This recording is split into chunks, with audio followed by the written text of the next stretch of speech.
Cube Radio. Salut, c'est Charles Dran avec l'équipe dans 5 minutes. On s'intéresse aux sciences, à l'histoire et à l'actualité. Aujourd'hui, on parle de psychologie. Vous connaissez sans doute le FOMO, F-O-M-O, le Fear of Missing Out, la peur de rater quelque chose. C'est une forme d'anxiété sociale chez les milléniaux, mais pas que, et qui se manifeste lorsqu'il manque un événement, une publication, quelque chose qui fait qu'il reste dans le coup. Une crainte souvent alimentée par le flux d'informations qu'on retrouve sur les réseaux sociaux et qui donne accès facilement à ce que les proches, les amis, les collègues font un vendredi ou un samedi soir, mais sans eux, l'impression de ne pas faire partie d'un projet. Bon, mais depuis peu, un nouvel acronyme fait son chemin pour décrire l'antidote du FOMO, le JOMO, le Joy of Missing Out. Alors, qu'est-ce que c'est au juste? Comment le vivre? Voici Clémentine Labrec. JOMO, l'acronyme anglais des mots Joy of Missing Out, qu'on peut traduire comme la joie de manquer une sortie, un événement, une fête. Dit comme ça peut sonner un brin rabat-joie, mais détrompez-vous, le JOMO n'a rien de honteux. Au contraire, il est à apprivoiser. Bon, historiquement parlant, le JOMO ne remonte pas au Moyen Âge. Cet acronyme a dernièrement été élaboré par l'entrepreneur et blogueur américain Anil Dash en réponse au FOMO, soit la Fear of Missing Out, qui constitue l'antithèse du JOMO. À l'inverse, le Joy of Missing Out, lui, propose plutôt de profiter du moment présent, d'en prendre conscience et de s'en contenter. Le JOMO, c'est aussi décrocher des réseaux sociaux, c'est déconstruire certains réflexes technologiques qui nous scotchent à nos écrans, c'est prendre une pause du tourbillon médiatique.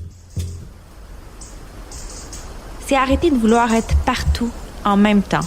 C'est arrêter d'envier ou de se comparer aux autres. C'est cesser de se morfondre et de se dire « j'aurais donc voulu faire ci, j'aurais donc souhaité être là ». C'est justement accepter qu'on ne puisse pas tout faire. C'est dire non à une sortie qui ne nous tente pas, sans culpabilité.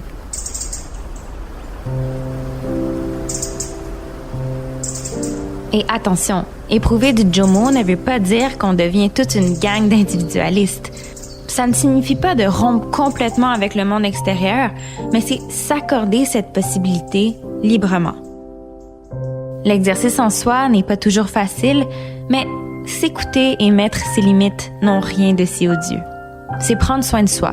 C'est un peu comme rester dans l'esprit de bien-être que procure une séance de yoga. Bref, c'est un genre de lâcher-prise moderne. Et apparemment qu'adopter cette philosophie comporte de nombreux bienfaits. En effet, le JOMO invite à ralentir. Et souvent, ralentir aide à se ressourcer comme à diminuer le stress. Dans la même lignée que le slow living, soit cet art de vivre axé sur un rythme plus lent, le Joy of Missing Out suggère de freiner la cadence du quotidien pour se concentrer sur le ici et maintenant et ainsi être un peu plus heureux. Pensez par exemple aux enfants. Jyoti Samra, professeur de psychologie à l'université Simon Fraser de Vancouver, parle d'eux comme des adeptes du moment présent. Ils n'ont évidemment pas les mêmes responsabilités ni les mêmes préoccupations qu'un adulte, mais n'empêche qu'ils éprouvent naturellement de la joie pure et dure. Ils ne se concentrent ni sur des inquiétudes du passé, ni sur celles du futur. Ils sont vivement présents. Le JOMO, c'est un peu tout ça. Bien sûr, tout est une question d'équilibre. Comment parvenir à atteindre ce sentiment? Il faut certainement un peu de volonté. Sinon, accordez-vous le droit de décrocher, de déconnecter. Désactivez les notifications de votre cellulaire, coulez-vous un bain et respirez. Vous verrez, c'est pas si sorcier. Ouais, c'est clair. On sait tous que débrancher un peu, ça fait du bien, particulièrement ces temps-ci.